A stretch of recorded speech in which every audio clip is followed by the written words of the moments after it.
पिछले वीडियो में हमने एक सूत्र पढ़ा था, युष्मद् अस्मदोर अन्यतरस्याम खञ् च।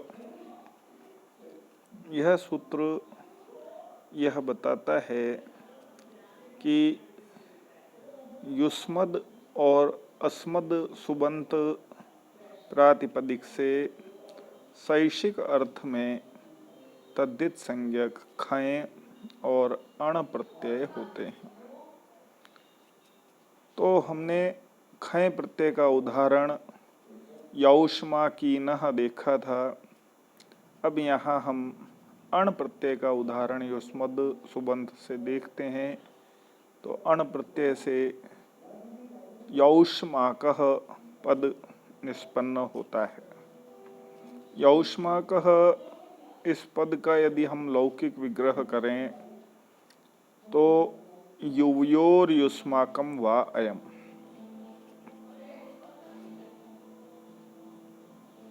और अलौकिक विग्रह करें तो युवयोः षष्ठी विभक्ति द्विवचन का पद है और युष्माकम षष्ठी विभक्ति बहुवचन का पद है। अतः युष्मद् प्लस ओस अथवा आम इस अलौकिक विग्रह से तस्य इदम इस शैषिक अर्थ में प्रकृत सूत्र से अर्थात युष्मद् अस्मदोर अन्यतरस्याम खञ् च इस सूत्र से सुबंत युष्मद् प्लस ओस अथवा आम इस प्रातिपदिक से शैषिक अर्थ में तद्धित संज्ञक अण प्रत्यय हुआ। तब हमारा रूप युष्मद् प्लस ओस अथवा आम प्लस अण यह बनता है। तदुपरांत अण प्रत्यय लगने के कारण से और तद्धित का होने के कारण से पूरा पद तद्धितांत हो जाता है। अतः तद्धितांत होने के कारण कृत तद्धित समासाश्च सूत्र से पूरे पद की अर्थात युष्मद् प्लस ओस अथवा आम प्लस अण इस तद्धितांत की प्रातिपदिक संज्ञा होती है। प्रातिपदिक में जो अवस्थित सुप होते हैं उन सुप के लुक का विधान बताया गया है। सुपो धातु प्रातिपदिकयोः।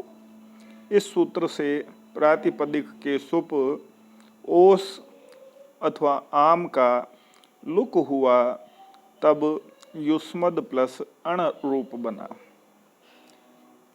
अब अण प्रत्यय में जो कार्य करना है उन कार्यों को हम देखते हैं। तो सर्वप्रथम अण प्रत्यय में अणकार अंतिम हल है। अतः विधान है अंतिम हल वर्ण की नित्य इत संज्ञा हुआ करती है। हलंत्यम इस सूत्र से अण प्रत्यय के अंत में स्थित णकार की इत संज्ञा हुई। तदुपरांत जिसकी भी इत संज्ञा होती है उसका नित्य लोप का विधान है। तस्य लोपः यह सूत्र इत संज्ञक के लोप का विधान करता है। अतः यहाँ इत संज्ञक णकार का लोप हुआ, तब युष्मद् प्लस अ रूप बना। तदुपरांत सूत्र आया था तस्मिन् अणि च युष्माकास्माकौ। यह सूत्र बताता है कि युष्मद् और अस्मद् से परे यदि अण प्रत्यय का प्रत्यय हो तो युष्मद् को और अस्मद् को क्रमशः युष्माक और अस्माक आदेश होते हैं। यहाँ हमारे पास युष्मद् शब्द है, अतः युष्मद् को युष्माक आदेश हुआ, तब हमारा रूप बना युष्माक प्लस अ। अब इस अवस्था में हम देखें तो अणित प्रत्यय अण परे है। अतः तद्धित प्रत्यय में णित प्रत्यय तद्धित का परे होने पर आदि अच को वृद्धि करने का विधान कहा गया है। तद्धितेष्व चामादेः। इस सूत्र से अण केणित होने के कारण युष्माक के आदि अच यू के ऊ को वृद्धि आदेश हुआ, तब हमारा रूप यौष्माक प्लस अ बना।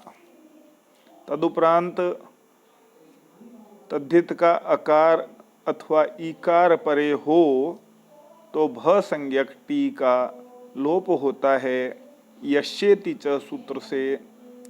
तो इस यश्येति च सूत्र से युष्माक की भ संज्ञक टी अंतिम अकार का लोप हुआ। तद्धित का अकार परे होने के कारण तब हमारी स्थिति यौष्माक प्लस अ अर्थात यौष्माक रूप बना। अब यह तद्धितांत शब्द बना। अब शब्द से पद बनाने की प्रक्रिया हम निरंतर करते आए हैं, वही प्रक्रिया यहाँ पर भी चलती रहेगी। तो सर्वप्रथम हमें सुऔजस इस सूत्र के साथ में सुपः, प्रत्ययः, परश्च और ज्ञाप प्रातिपदिकात्, इन 5 सूत्रों से यह हमें सिद्ध होता है कि प्रातिपदिक से परे अथवा गीयंत प्रत्ययांत शब्दों से परे या आबंत शब्दों से परे प्रत्यय यानी प्रत्ययों की प्राप्ति होती है। कौन से प्रत्ययों की? सुपः यानी सुप प्रत्ययों की प्राप्ति होती है। सुप प्रत्यय कौन कौन से हैं? सु औ जस आदि जो 21 प्रत्यय बताए गए हैं, उन प्रत्ययों की प्राप्ति होती है और उन प्रत्ययों में प्रत्येक 3-3 के जोड़े से क्रमशः प्रथमा विभक्ति, द्वितीय विभक्ति, इस प्रकार 7 विभक्तियों के एक वचन, द्विवचन और बहुवचन के प्रत्ययों का विधान कहा गया है।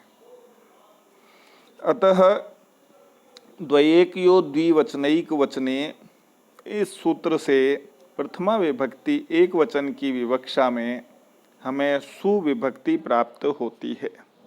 तब हमारा रूप बनता है यौष्माक प्लस सु। अब सु उपदेश है, अतः उपदेश में स्थित अनुनासिक अच की इत संज्ञा कही गई है। उपदेशेज अनुनासिक इत, इस सूत्र से अनुनासिक अच सु में स्थित अनुनासिक अच ऊकार की इत संज्ञा हुई। तदुपरांत इत संज्ञक का लोप विधान है तस्य लोपः सूत्र से, अतः अनुनासिक अच ऊकार का लोप हुआ। तब हमारा रूप यौष्माक प्लस स बना। अब सकारांत होने के कारण से पद के अंत में स्थित सकार को रू आदेश होता है ससजुसो रू सूत्र से, अतः यहाँ पदांत सकार को रू आदेश हुआ। तब यौष्माक प्लस रू रूप बना। तदुपरांत रूप ही उपदेश है और अनुनासिक अच वाला है, अतः पुनः उपदेशेज अनुनासिक इत से रू में स्थित अनुनासिक अच ऊकार की इत संज्ञा हुई। और तस्य लोपः, इस सूत्र से इत संज्ञक अनुनासिक अच ऊकार का लोप हुआ। तब हमारा रूप यौष्माक र बनता है। अब र विराम में स्थित है। विराम से तात्पर्य जिसके बाद कोई वर्ण न आया हो उसे विराम कहा जाता है। हिंदी में हम देखते हैं विराम चिन्ह का प्रयोग किया जाता है। विराम चिन्ह का तात्पर्य कि वह वाक्य या शब्द वहीं पर समाप्त हो जाता है। तो यहाँ पर र विराम है, उसके बाद कोई वर्ण नहीं आया है, अतः विराम में स्थित वर्ण की अवसान संज्ञा होती है विरामोवसानम सूत्र से। तो विराम में स्थित रेफ की यहाँ इस सूत्र से अवसान संज्ञा हुई। तदुपरांत अवसान संज्ञक रेफ को अथवा खर प्रत्याहार का वर्ण परे होने पर रेफ को विसर्ग आदेश होता है खर वसानयोर विसर्जनीय सूत्र से। यहाँ दो अवस्थाएं कही गई हैं सूत्र में, खर अवसान यो हो, द्विवचन का रूप है षष्ठी विभक्ति का, तो खर प्रत्यय और सप्तमी विभक्ति के द्विवचन का प्रयोग है। खर प्रत्यय अथवा अवसान संज्ञक रेफ हो तो उस रेफ को विसर्ग आदेश होता है। तो यहाँ अवसान संज्ञक रेफ है, अतः रेफ को विसर्ग आदेश हुआ, तब हमारा प्रथमा विभक्ति एक वचन की विवक्षा में यौष्माकः यह रूप सिद्ध होता है।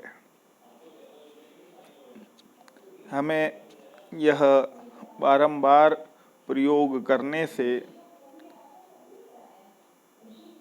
यह स्थिति स्पष्ट हो जाती है कि हमें जिस रूप की सिद्धि करनी है उन्हें चरणबद्ध तरीके से यदि हम करें तो हमें किसी भी शब्द को सिद्ध करने में या प्रक्रिया को समझने में कोई कठिनाई नहीं होती है।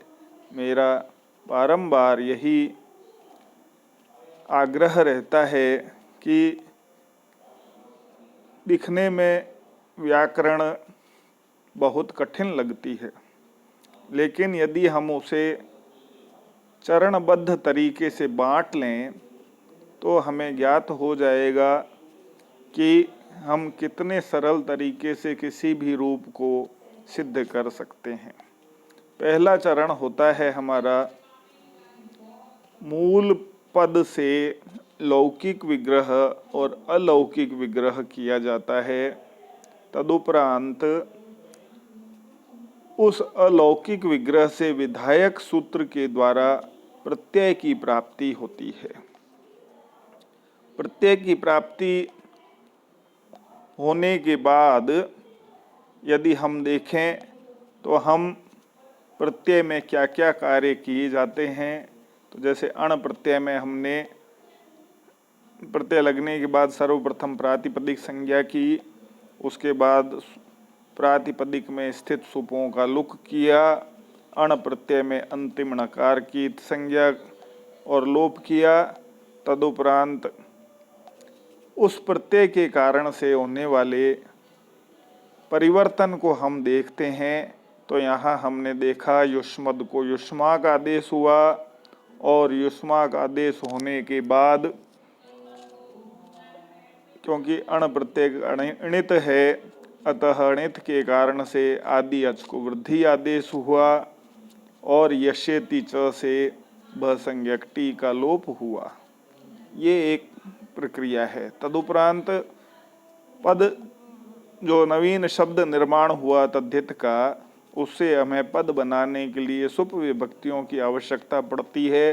तो इन सुप विभक्तियों के जो सूत्र हैं वो सभी जगह प्रयोग किए जाते हैं, तो उन्हें कठिनता से देखने की आवश्यकता नहीं है। हम जानते हैं कि जो 21 प्रत्ययों का विधांशु औजस सूत्र के द्वारा कहा गया है वह किन परिस्थितियों में प्रयोग किया जाता है।